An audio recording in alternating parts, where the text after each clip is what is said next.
বৃষ্টির দিনে ভারী খাবারের মেনুতে বাঙালির একটাই চাওয়া, সেটা হচ্ছে খিচুড়ি। খিচুড়িটা স্বাদ বাড়ানোর জন্য আমি ম্যাগি স্বাদে মশলা ব্যবহার করেছি। ভুনা খিচুড়িকে পারফেক্ট করার জন্য সবসময় আমার আম্মুর কাছে শুনেছি যে 2 কড় পরিমাণ পানি দিতে হবে। এরপর খিচুড়িতে আমি কিছু কাঁচামরিচ অ্যাড করে দিলাম।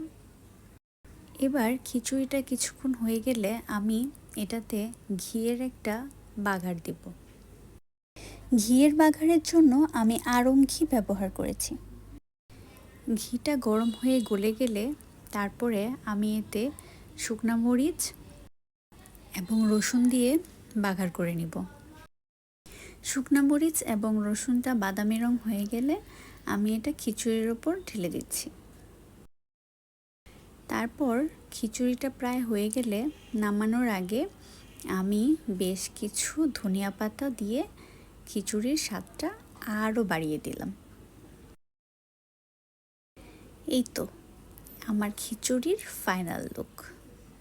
এটা দেখতে যেমন হয়েছে খেতেও তেমনই সুস্বাদু হয়েছে, মাশাআল্লাহ।